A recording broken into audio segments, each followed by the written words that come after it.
Hello everyone. इस video में हम बात करने वाले हैं इंग्लिश स्पीकिंग प्रैक्टिस की। देखिए, कुछ ऐसे सेंटेंसेस जो हमारी day to day life conversation में हम यूज करते हैं, जैसे कि वह गुस्सा हो रहा है, ठीक है, वह चाय ठंडी हो रही है, हम अमीर हो रहे हैं, अंधेरा हो रहा है, वह बूढ़ा हो रहा है। तो ऐसे बहुत सारे सेंटेंसेस हैं और इन सभी सेंटेंसेस को हम गेट की हेल्प से इजीली ट्रांसलेट कर सकते हैं। देखिए, जो गेट है वो एक वर्ब है, ठीक है, लेकिन इसके बहुत सारे मीनिंग है। पहला तो इसका मीनिंग होता है होना, पाना, लाना, ठीक है। लेकिन यहाँ हम जो यूज कर रहे हैं वो कर रहे हैं चेंज ऑफ स्टेट के। चेंज ऑफ स्टेट कैसे?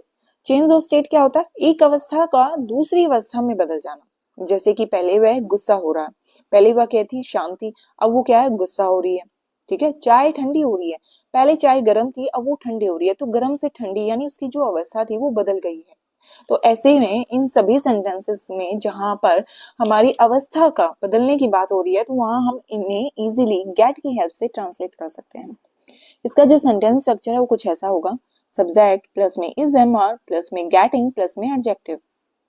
इज एम आर और जो गेटिंग है वर्ब की फोर्थ फॉर्म हम यूज करेंगे, और उसके साथ हम एडजेक्टिव यानी जो सब्जेक्ट की विशेषता की बात हो रही है वो हम वहां यूज कर देंगे। एग्जाम्पल है, वह गुस्सा हो रहा है, वह मोटी हो रही है, हम अमीर हो रहे हैं, हो रहा है, रहे हैं, रही हैं। ये यहाँ हम कहाँ यूज करते हैं? कौन से टेंस में यूज करते हैं? प्रेजेंट कॉन्टिन्यूअस टेंस में। और उसका जो सेंटेंस स्ट्रक्चर होता है वो होता है सब्जेक्ट प्लस में इज एम आर प्लस में वर्ब की फोर्थ फॉर्म प्लस में ऑब्जेक्ट, राइट। अब इज एम आर और वर्ब की फोर्थ फॉर्म, ये हम वर्ब की फोर्थ फॉर्म यानी गेट, उसके साथ आईएनजी यूज कर देंगे। गेटिंग हम यूज कर रहे हैं हमारे सेंटेंस स्ट्रक्चर में। एग्जाम्पल, वह गुस्सा हो रहा है, वह मोटी हो रही है, he is getting angry, she is getting fat. अब यहाँ पे ही और शी क्या है? सब्जेक्ट है, उसके साथ सब्जेक्ट हमारा सिंगुलर है तो हमने इज यूज किया, साथ में वर्ब की फोर्थ फॉर्म यानी गेटिंग का यूज कर दिया। और हमारा जो एडजेक्टिव था, एडजेक्टिव यानी उसकी बात हो रही है सब्जेक्ट की विशेषता, वह गुस्सा है और वह मोटी है, तो एंग्री और फैट हमने यूज कर दिया। हम अमीर हो रहे हैं, अब हमारा जो ये सब्जेक्ट है वो प्लूरल में है तो वहां हम आर यूज कर देंगे, वी आर गेटिंग रिच। लेकिन अब ये सेंटेंस प्रेजेंट में थे, अगर हमें पास्ट में यूज करने हो तो वह गुस्सा हो रहा था, वह मोटी हो रही थी, हम अमीर हो रहे थे। तो सिंपली हमें क्या करना है? इज एम आर जो है यहाँ हम वोज वर्ड का यूज कर देंगे सब्जेक्ट के अकॉर्डिंग। वह गुस्सा हो रहा था, ही वॉज गेटिंग एंग्री, वह मोटी हो रही थी, शी वॉज गेटिंग फैट।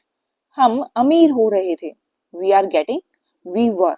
अब वी आर यूज नहीं करेंगे, हम वी वर यूज कर देंगे, क्योंकि जो हमारा सब्जेक्ट है वो प्लूरल है, तो वोज की जगह हम वर का यूज करेंगे।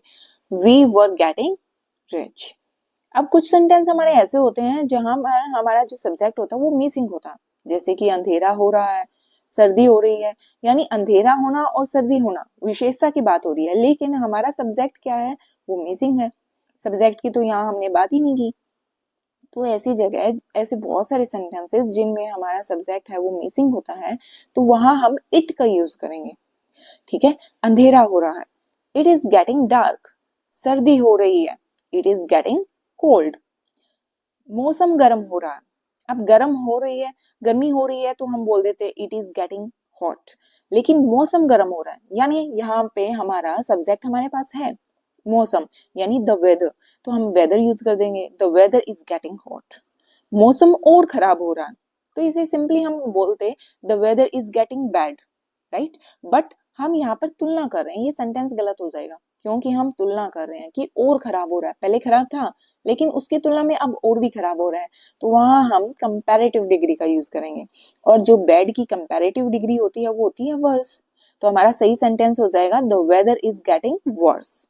ऐसे रिलेटेड और सेंटेंस देखिए, दिन और छोटे हो रहे हैं, मतलब पहले तो छोटे थे ही अब और हो रहे हैं, यहाँ पे भी कंपैरेटिव डिग्री का यूज करेंगे हम। The days are getting shorter, रातें और लंबी हो रही हैं, the nights are getting longer. और एग्जाम्पल देखिए, चाय ठंडी हो रही है, the tea is getting cold, वह आलसी हो रहा है, ही इज गेटिंग लेजी। परिस्थितियां मुश्किल हो रही हैं, सिचुएशंस आर गेटिंग डिफिकल्ट। सो इस वीडियो में हमने किसके बारे में बात की? गेट की यूज की बात की है as a change of state की। सो अगले वीडियो में एक नए टॉपिक के साथ मिलते हैं, तब तक please share and subscribe my channel.